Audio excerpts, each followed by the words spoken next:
রাতের শহর। রাতের শহর দেখতে কেমন লাগে আপনাদের কাছে? আমার কাছে তো বেশ ভালো লাগে। আর এই যে দেখেন কি যে সুন্দর লাগছে, সব লাইটগুলো জ্বলছে। এখনো সেরকম ভাবে রাত হয়নি, মাত্র সন্ধ্যা হচ্ছে। সন্ধ্যা ঘনিয়ে আসছে একটু একটু করে। আর যখনই সন্ধ্যা ঘনিয়ে এসে রাত হয়ে যায়, তখনই ঢাকা শহরের এই যে রাতের অন্ধকারে এত এত লাইট জ্বলা, গাড়ি চলা, এগুলা খুবই সুন্দর লাগে। বিসমিল্লাহির রহমানির রহিম। আসসালামু আলাইকুম। হ্যালো এভরিওয়ান, সবাই কেমন আছেন? আলহামদুলিল্লাহ, আমি আল্লাহর অশেষ রহমতে অনেক ভালো আছি। আমি লাকি চলে আসলাম আমার আরও একটি ডেইলি লাইফস্টাইল ব্লগ নিয়ে। আর আজকে একদমই ছোট্ট একটি ব্লগ শেয়ার করছি আপনাদের সাথে, আশা করছি ভালো লাগবে। আর এই তো এখন সন্ধ্যা, আর এত পরিমাণে গরমে টিকতে পারছি না বাসায়। তো ভনুর বাসায় তো আমি আছি, আপনারা তো দেখতেই পেয়েছেন আমার গত ভিডিওতেও।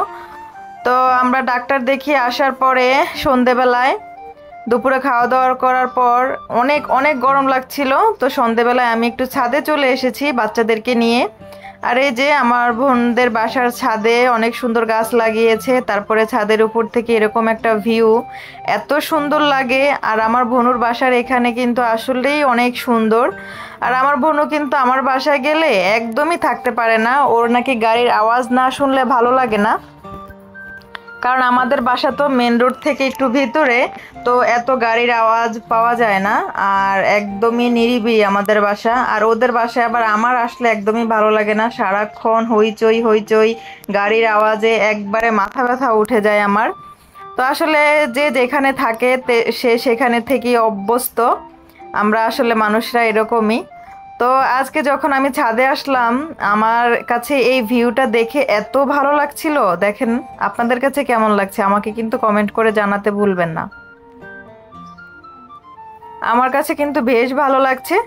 তো ভাবলাম আপনাদের সাথেও একটু শেয়ার করি, সেজন্য ভিডিও করতে ভুল করলাম না, আমিও সব রেকর্ড করে রাখলাম আপনাদের সাথে শেয়ার করব বলে। আর এখানের এই যে ফ্লাইওভারের উপরে কি যে ভালো লাগছে, এখানে খুবই সুন্দর লাগছে। তার উপরে আবার মানুষের হাঁটা চলা, একটু বাতাসের জন্য মানুষ খুব হাঁটতেছে এখানে। আর এখানে সন্ধ্যার পরে মোটামুটি যখন বাইরে বাতাস থাকে, তখন রাস্তায়ও বেশ বাতাস থাকে। আর এই যে ছাদে আমি যখন উঠছিলাম, ছাদে প্রচুর বাতাস। আর বাসার ভিতরে অনেক গরম লাগছে, বাসার ভিতরে একদমই বাতাস লাগছে না, কিন্তু ছাদে একদমই মানে বাতাসে মনে হচ্ছে যে উড়িয়ে নিয়ে যাচ্ছে। খুবই ঠান্ডা, খুবই বাতাস, ভালো লাগছে। তো আমার প্রিয় প্রিয় বন্ধুরা, আমাকে এত এত ভালোবাসা দিয়ে এগিয়ে নিয়ে যাওয়ার জন্য আপনাদেরকে অসংখ্য অসংখ্য ধন্যবাদ। আপনাদের সবার জন্য অনেক অনেক দোয়া এবং ভালোবাসা রইল। প্লিজ সবাই আমাকে সাপোর্ট করবেন এভাবেই। তো আজকের এই ছোট্ট ব্লগটি আশা করছি আপনাদের কাছে ভালো লাগবে। প্লিজ সবাই একটি লাইক দিয়ে দিবেন। আগামী ভিডিও দেখার আমন্ত্রণ জানিয়ে আজকের মতো বিদায় নিচ্ছি। আল্লাহ হাফেজ, আসসালামু আলাইকুম।